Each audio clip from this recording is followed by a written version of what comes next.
Hello and welcome to my YouTube channel Omega classes.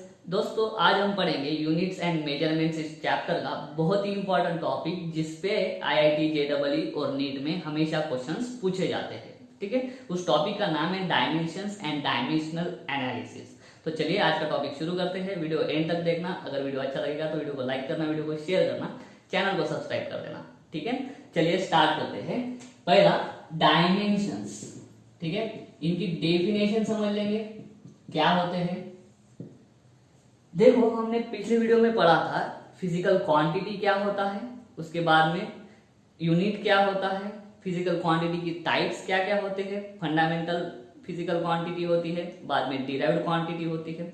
Fundamental quantity 7 होती है और उसी से डिराइव किया मतलब क्या करना, उसी का यूज करके जो 7 फंडामेंटल क्वांटिटीज है उसी को यूज करके हम अलग अलग क्वांटिटीज बना सकते हैं। जो अलग अलग क्वांटिटीज बना सकते हैं उनको बोलते हैं हम डिराइव्ड क्वांटिटी। ठीक है, तो बहुत सारी है डिराइव्ड क्वांटिटीज।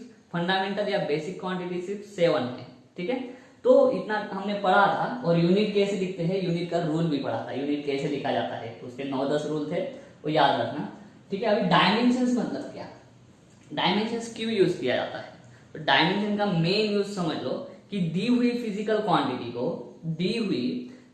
क्वांटिटी को फंडामेंटल क्वांटिटी के टर्म्स में एक्सप्रेस करने के लिए जो यूज किया जाता है उसको डायमेंशन बोलते हैं।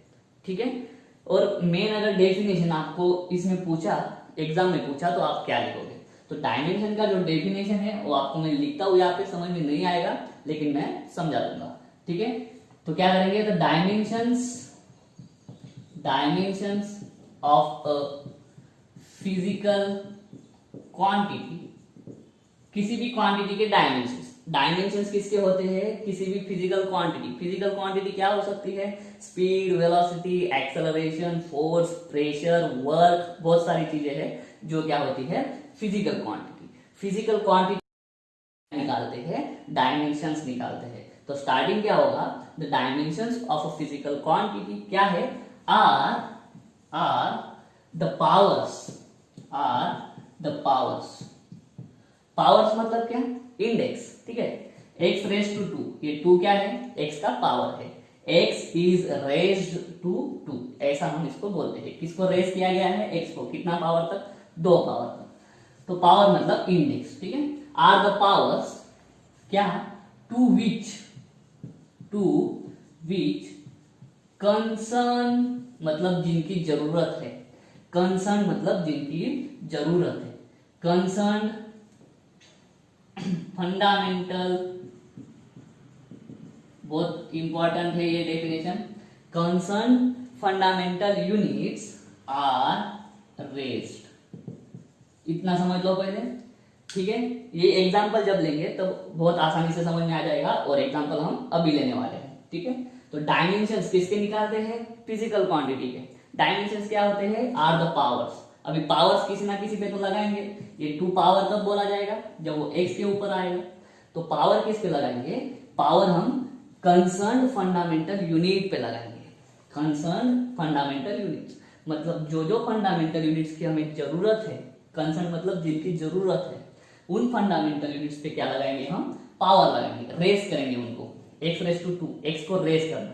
वैसे यहाँ पे हम किसको रेस करेंगे, फंडामेंटल यूनिट्स को रेस करेंगे।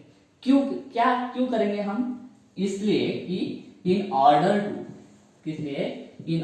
टू ऑब्टेन मतलब मिलाने के लिए, ढूंढने के लिए, in order to obtain the unit of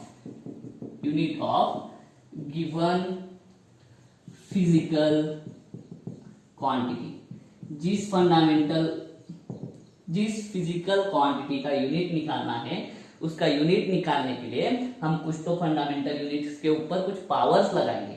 उन पावर्स को ही क्या बोलेंगे, उस फिजिकल क्वांटिटी का डायमेंशंस बोलेंगे। ठीक है, नहीं समझा है, एग्जांपल ले लेते हैं। फॉर एग्जांपल, स्पीड क्या है, स्पीड फिजिकल क्वांटिटी है, स्पीड को हम मेजर कर सकते हैं, मीटर पर सेकंड यूनिट होता है उसका। फॉर्मूला क्या होता है, डिस्टेंस, ठीक है, अपॉन टाइम।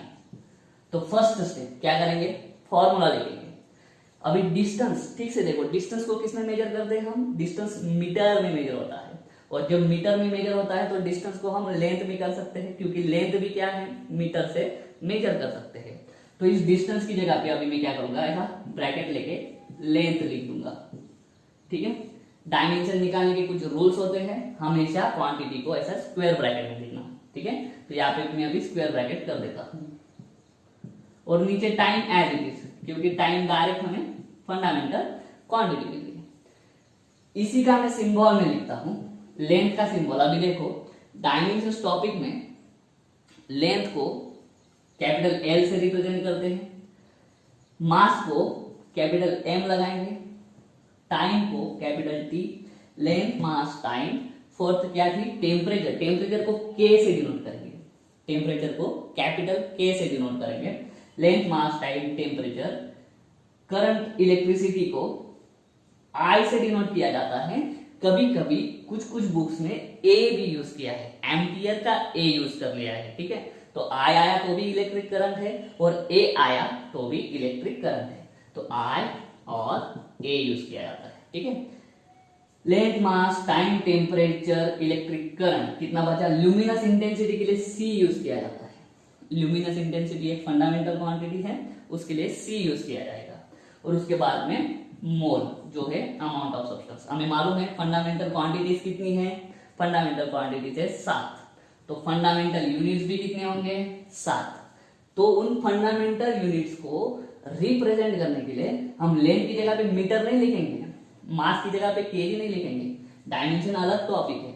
डायमेंशन निकालने के लिए हम लेंथ को कैपिटल एल से डिनोट करेंगे, मास को कैपिटल एम से, टाइम को टी से, टेम्परेचर को के से, करंट को आई और ए से, जो ल्यूमिनस इंटेंसिटी है उसको सी से, और अमाउंट ऑफ सब्सटेंस को मोल से डिनोट करेंगे। ठीक है, तो अभी स्पीड का डायमेंशन निकालने के लिए क्या करेंगे हम, अभी ये जो लेंथ लिखा है इसको मैं ऐसा लिख देता हूं कैपिटल एल। ठीक है, और नीचे टाइम लिखा है उसको लिख देता हूं कैपिटल टी। करेक्ट है, इज इक्वल टू। ठीक है, अभी लेंथ के ऊपर कुछ नहीं है, 5 ऐसा लिखो और 5 को ऐसे लिखो, एक ही बात है। 5 कुछ नहीं है मतलब 5:1। उसी तरह से L कुछ नहीं है मतलब क्या, L:1। क्यों L:1 लिखा, क्योंकि क्या है, पावर्स ढूंढनी हमें, क्या ढूंढनी है, पावर्स, तो L:1 ढूंढना। ये नीचे T:1 है, ठीक है, ये L:1 है, ये T:1। अब इस T:1 को भी ऊपर भेजना है, तो लॉज ऑफ इंडाइसेस ध्यान में रखो कभी भी, ये T जब ऊपर जाएगा तो जो भी क्वांटिटी नीचे होती है, मान लो ये x है मतलब x:1, तो ऊपर जाएगा x⁻1 हो जाएगा, 1/x² रहा, तो ऊपर जाते हुए वो पावर माइनस हो जाती है, ऊपर जाते हुए पावर माइनस हो जाएगी, तो यहाँ पे क्या आ जाएगी T⁻1। ठीक है, अभी ऐसा हो गया, तो चलिए इस पे से यूनिट निकाल लो। ये सब जनरेट किसके लिए है, स्पीड का यूनिट निकालने के लिए। क्यों, इन ऑर्डर टू ऑब्टेन क्या, the unit of given physical quantity. ये फिजिकल क्वांटिटी का यूनिट निकालने के लिए सब चक्कर चल रहा है। ठीक है, तो लेंथ मतलब क्या, लेंथ का यूनिट क्या होता है, मीटर। ठीक है, उसके बाद में टाइम, टाइम का यूनिट क्या होता है, सेकंड। तो मीटर और सेकंड पास पास लिखेंगे क्या, तो नहीं, रूल हमने पढ़े हैं। ठीक है, पिछले वीडियो में 2 यूनिट में एक तो स्पेस होना चाहिए, एक तो हाइपन होना चाहिए। ठीक है, मैं हाइपन देता हूँ, तो मीटर:1 है, तो 1 हम पावर लिखते नहीं है, लेकिन -1 क्या कर सकते हैं, लिख सकते हैं। इस तरह से स्पीड इस फिजिकल क्वांटिटी का यूनिट हमने ढूंढा है। किसका यूज करके, कैसे ढूंढा है, सबसे पहले तो स्पीड का फॉर्मूला लिखा। ठीक है, स्पीड के फॉर्मूले को कंसर्न फंडामेंटल यूनिट्स में लिखा। देखो ये लेंथ भी फंडामेंटल यूनिट बोलेंगे, क्वांटिटी है, लेकिन डायमेंशन सीखने के लिए उनको फंडामेंटल यूनिट ही बोलना। तो लेंथ भी फंडामेंटल यूनिट है, टाइम भी फंडामेंटल यूनिट है, तो जो गिवन फिजिकल क्वांटिटी है उसको कंसर्न फंडामेंटल यूनिट्स की टर्म में लिखा, उनका बाद में सिंबल लिख दिया, सिंबल पे जो कुछ पावर्स आई उस पावर को एक साथ कर लिया एक ही ब्रैकेट में। तो डायमेंशंस क्या होते हैं, पावर्स होते हैं। डायमेंशंस किसके निकालते हैं, फिजिकल क्वांटिटी के निकालते हैं, वो क्या होते हैं, ये पावर्स। तो यहाँ पे डायमेंशन क्या आएगा, यहाँ पे डायमेंशन आएगा 1 और -1, इनको डायमेंशन बोलना, इनको क्या बोलना, डायमेंशन। लेकिन अभी आगे से इसको ही हम क्या बोलते जाएंगे, डायमेंशन बोलते जाएंगे। ठीक है, एक्चुअली में इसको डायमेंशन बोलते हैं, लेकिन बाद में हम प्रैक्टिस जब करेंगे तब इसी को डायमेंशन बोल देंगे। ठीक है, तो आपको पूछा जाएगा स्पीड का डायमेंशन बताओ, तो स्पीड का डायमेंशन आप बोलना L1T-1, L1T-1, इस तरह से बताना, ठीक है। तो देखो, in order to obtain the unit of given physical quantity, इस फिजिकल क्वांटिटी का यूनिट लाने के लिए इन फंडामेंटल यूनिट्स के ऊपर हमने कुछ तो भी पावर्स लगाए, उन पावर्स को ही क्या बोलेंगे, डायमेंशन बोलेंगे, किसके, इस फिजिकल क्वांटिटी के। तो ठीक है, अभी एक लाइन में पढ़ते हैं क्या, the dimensions of a physical quantity, इस फिजिकल क्वांटिटी के डायमेंशंस मतलब क्या, तो पावर्स, मतलब क्या, तो ये पावर्स किस पे लगाई हुई है, to which the concern fundamental units are raised, किसको रेस्ट किया गया है, इन फंडामेंटल यूनिट्स को रेस्ट किया गया है, क्यों, इन ऑर्डर टू ऑब्टेन क्या, the unit of given physical quantity, इस फिजिकल क्वांटिटी का यूनिट लाने के लिए हमने फंडामेंटल यूनिट के ऊपर कुछ पावर्स लगाई, उन पावर्स को ही क्या बोलेंगे, उन पावर्स को ही बोलेंगे डायमेंशंस, ठीक है। तो आपको क्वेश्चन पूछा जाएगा डायमेंशंस ढूंढने के लिए, चलिए हम स्पीड का डायमेंशन अभी हमने ढूंढ लिया, उस तरह से अभी हम एक्सेलरेशन का ढूंढते हैं, ठीक। एक्सेलरेशन क्या होता है, एक्सेलरेशन का फॉर्मूला मालूम होना चाहिए, वेलोसिटी अपॉन टाइम होता है। अभी वेलोसिटी देखो, टाइम तो फंडामेंटल क्वांटिटी हमें मिल गया या फिर फंडामेंटल यूनिट हमें मिल गया, ये वेलोसिटी फंडामेंटल है नहीं, तो वेलोसिटी को भी वापस क्या करेंगे, हम फंडामेंटल यूनिट्स में लिखेंगे, क्योंकि पूरी की पूरी फिजिकल क्वांटिटी को लिखते वक्त अदर साइड में क्या आना चाहिए, फंडामेंटल आना चाहिए। तो वेलोसिटी को कैसे लिखेंगे, डिस्प्लेसमेंट, ठीक है, अपॉन टाइम, ये हो गया वेलोसिटी, क्योंकि वेलोसिटी का फॉर्मूला ये होता है डिस्प्लेसमेंट अपॉन टाइम, और नीचे क्या लगा दिया, टाइम। तो देखो क्या होगा, अभी मालूम है a अपॉन बी को हम कैसे लिख सकते हैं, a इंटू 1 अपॉन बी लिख सकते हैं। उसी तरह से उस ब्रैकेट को a मान लो इज इक्वल टू, शॉर्ट में लिखता हूं अभी, डिस्प्लेसमेंट अपॉन टाइम इंटू इस नीचे वाले टाइम को कैसे लिखेंगे, 1 अपॉन टाइम, करेक्ट है। तो टाइम टाइम मल्टीप्लीकेशन हो जाएगा, तो ऊपर डिस्प्लेसमेंट और इसमें अभी स्क्वायर ब्रैकेट में डायमेंशन लिखते वक्त स्क्वायर ब्रैकेट यूज करना। अब ये टाइम इंटू टाइम, टाइम का स्क्वायर, तो यहाँ पे लिख दूंगा टाइम का स्क्वायर। अभी क्या यूज करेंगे, डिस्प्लेसमेंट मतलब लेंथ होता है, तो यहाँ पे लिख दूंगा मैं, सिंबल लिखता हूँ डायरेक्ट, ठीक है। तो ये क्या हो जाएगा, लेंथ और ये नीचे टाइम का स्क्वायर, ठीक है। तो इसको वापस लिखो एक ही ब्रैकेट में, l रेस टू कुछ नहीं है मतलब l रेस टू 1 और वापस t रेस टू 2, लेकिन नीचे है, ये t रेस टू 2 ऊपर जाएगा तब माइनस हो जाएगा, t टू द पावर -2। चलो इसका यूनिट निकालो, लेंथ है, लेंथ को किस में मेजर करते हैं, मीटर में, t रेस टू -2, t मतलब टाइम, हाइपन या स्पेस दो बीच में रूल है, और उसके मान की, तो मीटर पर सेकंड स्क्वायर, इसी को हम ऐसे लिख सकते हैं, मीटर पर सेकंड स्क्वायर। अभी तक आप ऐसे लिखते आए हो, ए भी चलेगा, ए भी चलेगा, ठीक है।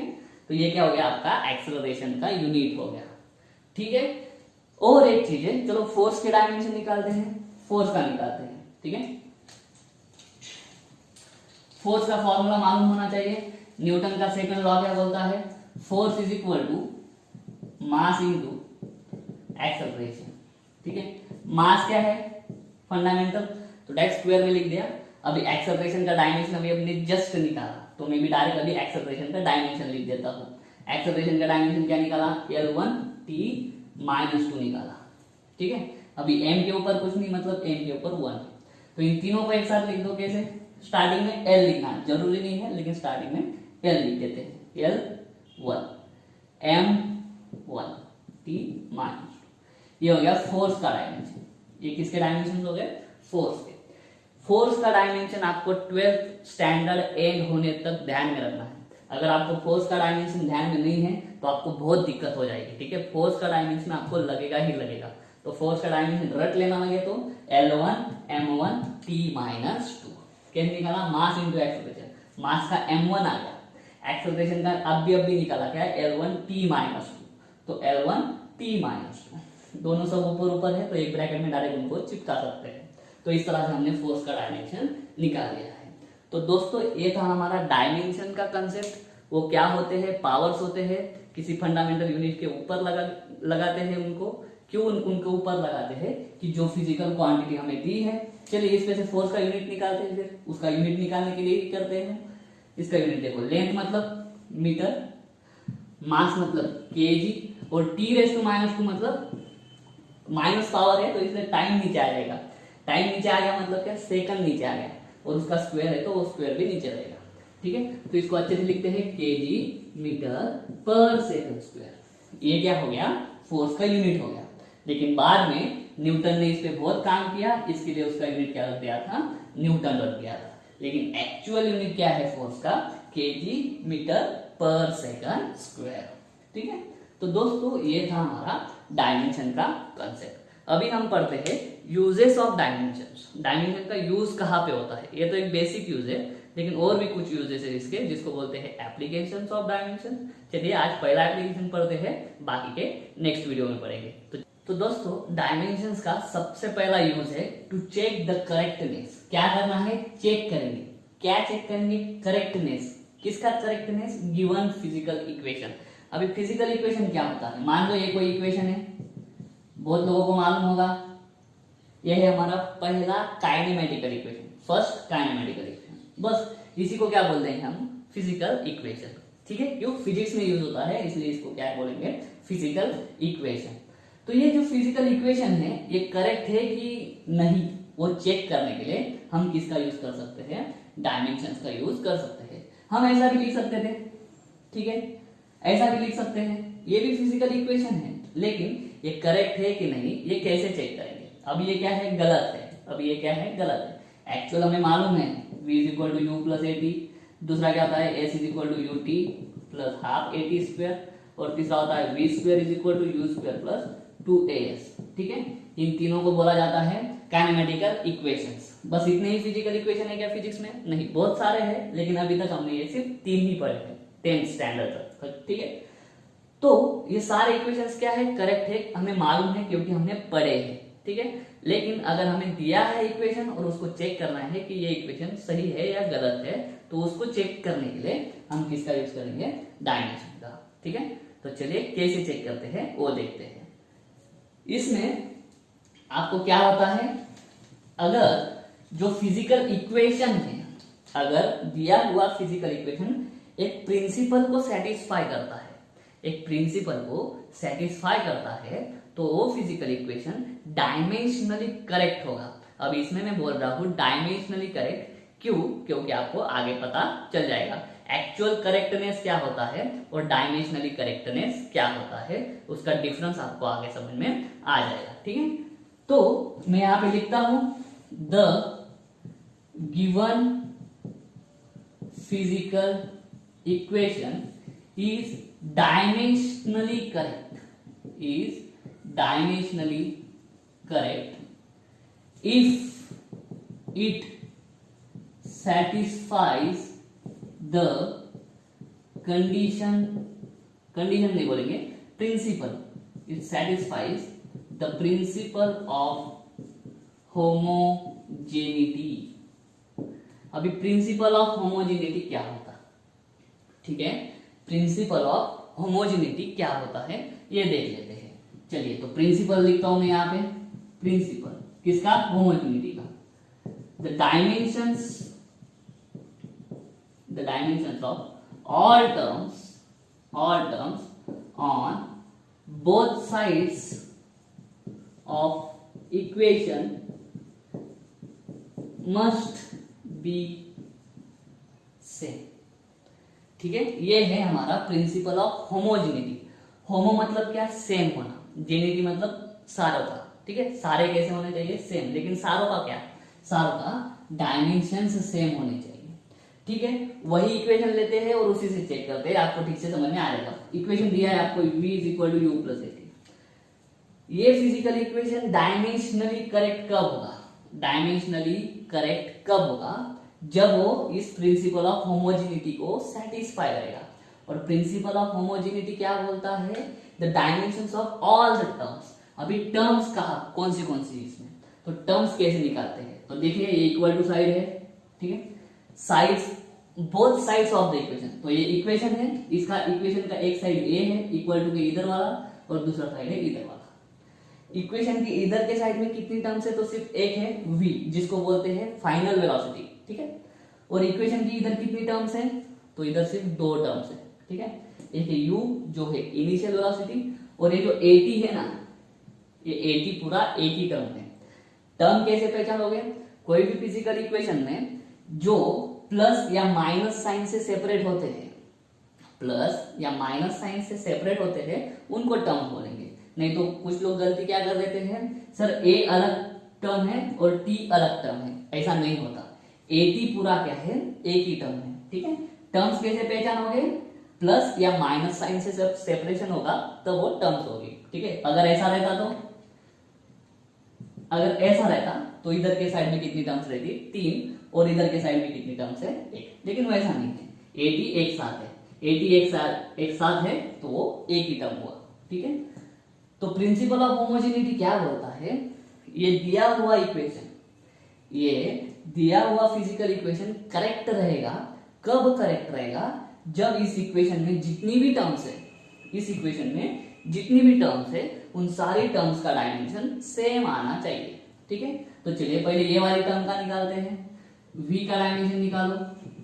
v का फॉर्मूला मालूम है हमें, डिस्प्लेसमेंट अपॉन टाइम मतलब लेंथ अपॉन टाइम। इसी को कैसे लिखेंगे, l⁻⁴ और एक t⁻⁴ ऊपर जाएगा t-1। तो चलिए इसको बोलता हूँ इक्वेशन नंबर फर्स्ट। इसका हो गया। अभी किसकी बारी, u की बारी। u क्या होता है, इनिशियल वेलोसिटी।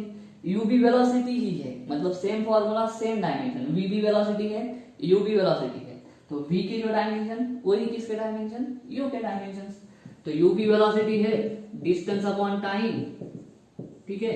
तो l1 t-1, इक्वेशन सेम, ठीक है। अभी इसका निकालते हैं at। a क्या है, एक्सेलरेशन, t क्या है, टाइम, ठीक है। तो at निकालते हैं तो ऐसा निकालेंगे, a और t,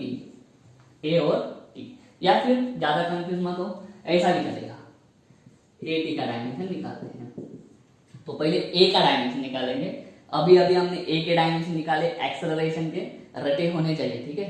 एक्सेलरेशन सारे जो डायमेंशन से आपके बुक में टेबल दिया हुआ है वो डायमेंशन आपको समझ में रटा होना चाहिए, ठीक है। एक्सेलरेशन का डायमेंशन देखो, यूनिट क्या होता है एक्सेलरेशन का, मीटर पर सेकंड स्क्वायर। तो मीटर का लेंथ हो गया पर सेकंड स्क्वायर नीचे, तो नीचे के लिए टाइम⁻²,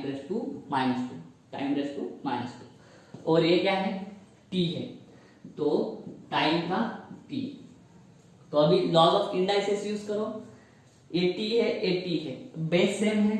अगर बेस सेम होता है तो उनके इंडेक्स की क्या होती है, सम होती है। उनके इंडेक्स की क्या होगी, सम, क्योंकि ये दोनों सेम बेस वाले क्या है, एक दूसरे को मल्टीप्लाई को रहेंगे तो इंडेक्स की क्या होती है, एडिशन।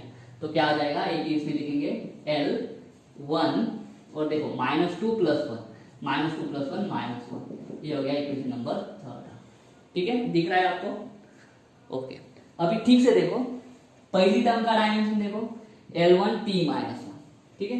दूसरी टर्म का देखो L1 t-1, तीसरी टर्म का देखो at का L1 t-1। तो यहां से हम क्या कर देख सकते हैं कि इस इक्वेशन में जितनी भी टर्म्स है, the dimensions of all the terms are same. So this equation is dimensionally correct. तो हमने डायमेंशंस का यूज करके निकाल लिया है कि ये जो इक्वेशन है, ये इक्वेशन डायमेंशंस के हिसाब से करेक्ट है। डायमेंशनली करेक्ट मतलब क्या, डायमेंशंस के हिसाब से करेक्ट है। तो इस तरह से हम डायमेंशन को यूज कर सकते हैं। क्यों, इस फिजिकल इक्वेशन, इसकी जगह पे कोई भी दे सकते हैं, कुछ भी दे सकते हैं। इस फिजिकल इक्वेशन का करेक्टनेस हमने चेक कर लिया, तो सारे टर्म्स का डायमेंशन सेम आया, तो ये जो इक्वेशन है ये डायमेंशनली करेक्ट है, ठीक है। तो ये है यूज है डायमेंशन का। लेकिन अभी पढ़ते हैं कि डायमेंशन कभी कभी गलत भी साबित हो सकते हैं, ठीक है। ये जो यूज है डायमेंशन का वो कभी कभी गलत भी हो सकता है। कैसे, तो देखिए दूसरा लेते हैं, ठीक। अगर आपको दिया है ये वाला इक्वेशन, s = ut + at², देखो करेक्ट वाला क्या है, करेक्ट वाला होता है s = ut + ½ at²। ये करेक्ट है क्योंकि हमें मालूम है 9th स्टैंडर्ड में हमने तीनों जो इक्वेशन है उनको डिराइव किया हुआ है। लेकिन अगर आपको ये दिया, ये इक्वेशन आपको देख के ही समझ में आना चाहिए कि क्या है, ये गलत है, ये क्या है, इक्वेशन गलत है। लेकिन फिर भी अगर आप इसका डायमेंशन निकालोगे ना तो डायमेंशन सेम आ जाएंगे सारी टर्म्स में। चलो पहले इधर का लिखते हैं। एस मतलब क्या है? डिस्प्लेसमेंट। डिस्प्लेसमेंट मतलब क्या है? लेंथ। तो इसका डायमेंशन सिमिलर हो गया, एकदम सिंपल, L1 फर्स्ट। इसका UT, यू मतलब वेलोसिटी, ठीक है, UT, यू मतलब वेलोसिटी। वेलोसिटी का डायमेंशन क्या होगा? वेलोसिटी का यूनिट होता है मीटर पर सेकंड।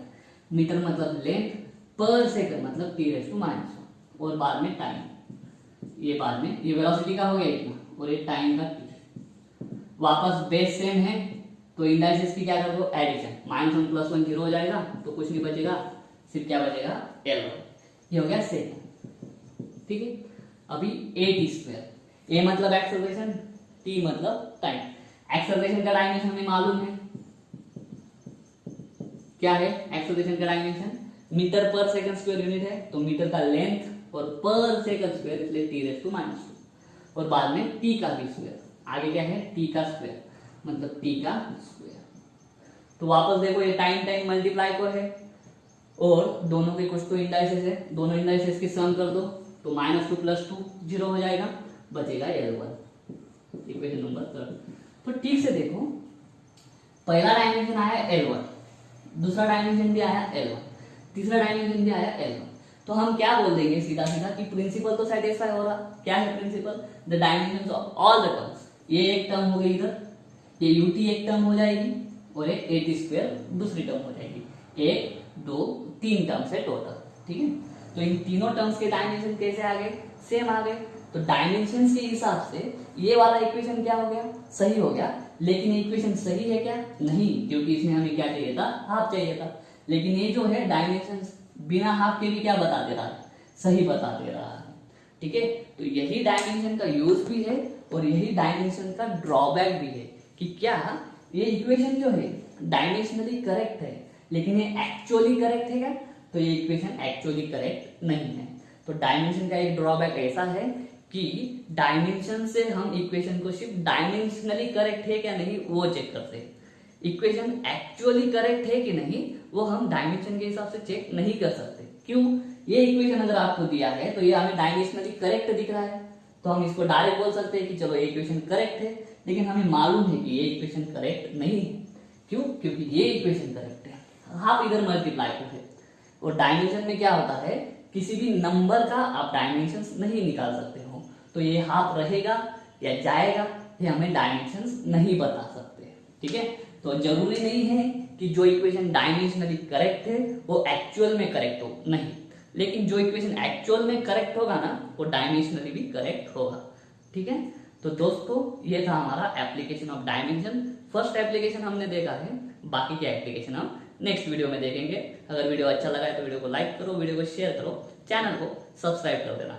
मिलता हूँ अगले वीडियो में, तब तक के लिए जय हिंद।